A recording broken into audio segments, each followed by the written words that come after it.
Hi again, everybody. Welcome to Wingman Wisdom, where today I'm not going to be talking about RVs, but I will be talking about life in general and something crazy that I just read, and I would like to know what you think about it. I'll share a story with you about a safari that I went on in Africa and how that kind of ties in about fear. I saw this on the internet recently, and it was on a website called studyfinds.org. All kinds of studies and surveys and that kind of boring stuff I like to look at. It says over half of Americans feel like they're in imminent danger at least once a day. A new poll of 2,000 Americans analyzed how they feel about their personal safety and found that 52% feel on edge every day. Younger Americans were the most likely to feel concerned about their safety on a daily basis, with 75% of those between 25 and 34 agreeing with the statement, as compared to just 50% of those 45 to 54. 75% of young people between 25 and 34 feel like they're in imminent danger every single day? Are we that weak? Do we really, can that be true? 52% feel on edge every day. Do you feel on edge every day? I can't remember the last time I did feel on edge. I felt it before, but not very often. But 52% on edge every day? What kind of situation are they living in? Are they watching the TV news and they think that these stabbings and these attacks and these unprovoked, things of aggression, you think that happens all the time? I'm not sure what they're thinking, but I do believe that fear is the best way to control people. Politicians have used it for years. Fear. Let's make everybody afraid. And you know what I'm talking about. Make them afraid and you'll get them to comply. Fear is not a good thing. Being logical, rational, I think that's a whole lot better thing. When I used to do TV outdoor shows 30 some odd years ago, I went to Africa for the first time.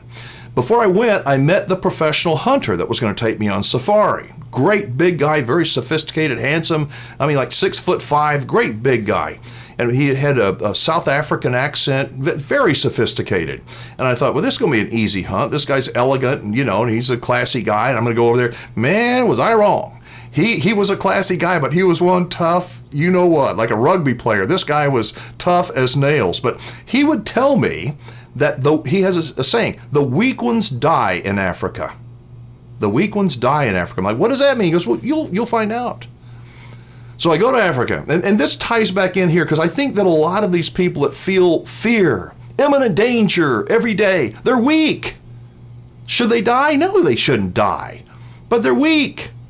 The weak ones die in Africa. So I go over to Africa, and I think it's going to be an easy hunt. No, not an easy hunt. We didn't even see an animal for the first 3 days. Late on the first 3 days, we're walking along. I've got my cameraman behind me. My cameraman that I took with me was noisy. We're not driving along in a Jeep waiting to shoot an animal. It doesn't work like that. We're walking along very, very quietly. We finally see this animal and a noise from behind us. And it's my cameraman. He stepped on a stick and broke the stick. And this animal jumps up and runs over the hill and out of. And my guide, the professional hunter, was like Lou Ferrigno, the Incredible Hulk. And he stopped. There was a line of us. He stopped. And he turned around. And he swelled up. He didn't go green, but almost. And he looked at my cameraman, got right in his face. He said, "Step on one more rock. I am going to kill you." That's what he said. I don't know, he didn't kill him, but he did say that. And my cameraman just shriveled. My cameraman, the professional hunter, the cameraman's like, what's the matter? Why are you doing this to me? Treating like a victim. Professional hunter said, you're going to die. The weak ones die in Africa. He says, you're mean. He was playing the victim card. You're mean. He says, look, we're here to hunt. These animals don't care about you. You have to be quiet. You have to blend into the environment. He goes, I'm trying. He says, but you're not doing. Trying isn't doing. You have to do. He said, the weak ones die in Africa. He says, you can't hear. You can't see. You can't feel the wind, what direction the wind is hitting you. You can't see a track. You can't think. I'm thinking, oh my God. I have never been that direct with somebody in my life. But this guy from South Africa was. He was very clear, very direct. And the cameraman that I had did not like him. And it was scary. It really was, because by golly, he meant it. We sat on the bank of a river, this beautiful river. Out in the river on the other side were some hippos blowing, the water out of their noses and mouths. And it's so cool. And some crocodiles over there. And we're just sitting there. And my cameraman, me, and the professional hunter. The professional hunter said, you know what? He said, if I left you here for a week and came back, you, and he pointed to the cameraman, you'd be dead tomorrow. Because you can't see, you can't think, you can't hear, and you can't fend for yourself. You, Alan, you would probably be even fatter. I kind of took that as a compliment. My point is, I don't know if the weak ones die in Africa. None of us died, but he sure got my attention, got the attention of my cameraman. I think it is really important to be rational about your fears.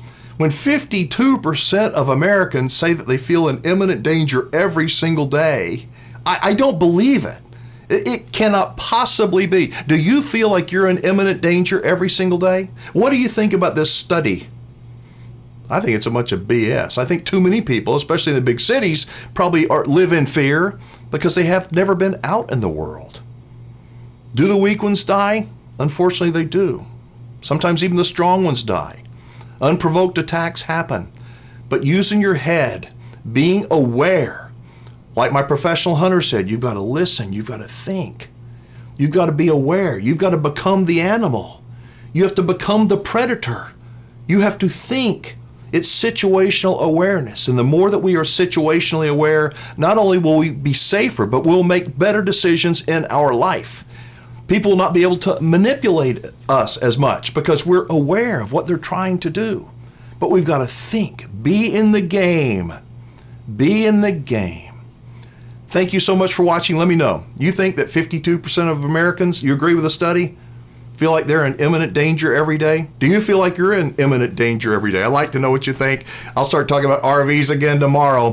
Thank you so much for watching. I'm Alan Warren, the RV Wingman. Be safe, have fun, play nice, and don't leave your good manners at home. I'll see you next time.